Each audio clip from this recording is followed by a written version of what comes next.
It took just 24 hours.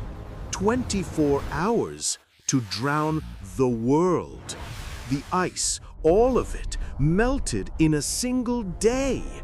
But the flood wasn't the real apocalypse. It was just the beginning. Welcome to Unwoven Timelines. To understand how we got here, we have to understand the ice. Antarctica, Greenland, the Arctic. For millions of years, they were our planet's air conditioner, a vast, stable, frozen shield. But in this timeline, that shield vanished. We don't know why. A solar flare? A strange new pollutant? It doesn't matter. At 0300 GMT, the melting began. A catastrophic, runaway chain reaction. Trillions of tons of ice dissolved into water in a matter of hours. And that water had to go somewhere. This led to consequence number 1, the Great Flood. The first wave wasn't a wave. It was a Mega-Tsunami. The weight of the Antarctic ice sheet collapsing into the ocean created a wall of water 2,000 feet high. It moved at 500 miles per hour. It didn't just flood the coasts, it scoured them. London was gone in 6 hours. New York was gone in 8 hours. Florida was no longer a state. It was just the ocean floor. The human response? There was none. You cannot prepare for this. You cannot evacuate. In 12 hours, 80% of the human population, all of whom lived near a coast, was gone. The survivors were the ones lucky enough to live in the mountains. The new coastline was in Denver, Colorado. And for these few survivors, the world's new, shallow, global ocean brought consequence number 2. The second apocalypse didn't come from the water.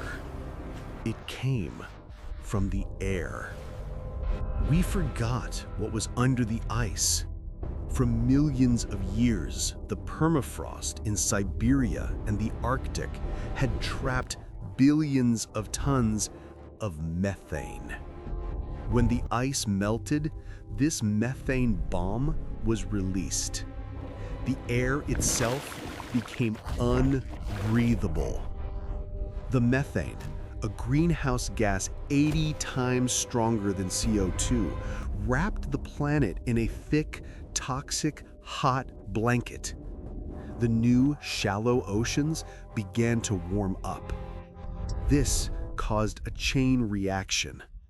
The warming water was starting to die. Algae blooms, massive red tides exploded across the globe. These algae released another gas, hydrogen sulfide. The air was now a toxic soup of methane and rotten egg-smelling poison. The survivors weren't just struggling to find land, they were suffocating. But the flood and the poisoned air were just a distraction for the real apocalypse. The twist that no one saw coming. This was consequence number 3, the final reckoning. For millions of years, the weight, the sheer billions of tons of ice had been pressing down on Antarctica and Greenland. It was like a giant's thumb, pushing down, holding the Earth's crust in place. At 3 o'clock GMT, that thumb was lifted. This rebound effect was catastrophic.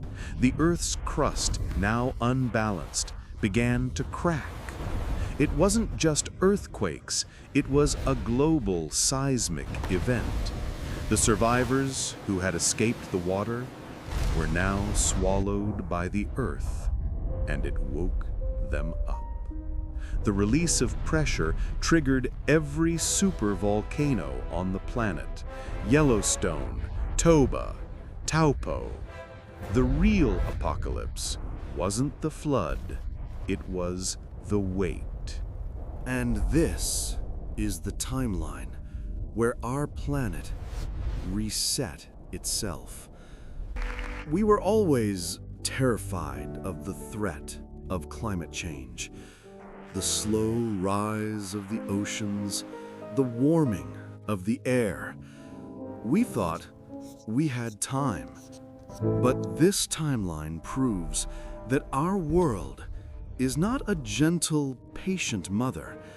It is a complex, violent, and interconnected machine.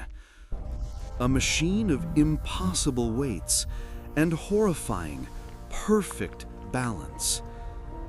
The lesson is not that water is dangerous. The lesson is that balance is everything. We are not masters of this planet. We are just passengers, living on the razor's edge of a system we will never truly understand. So, I have one simple question for you. In an apocalypse, what do you fear more? The violent, sudden threat you can see, like the flood, or the slow, invisible chain reaction that no one sees coming? Let me know your answer in the comments below. And while you think about that, subscribe to Unwoven Timelines. The future is not set, and we have so many more threads to unravel.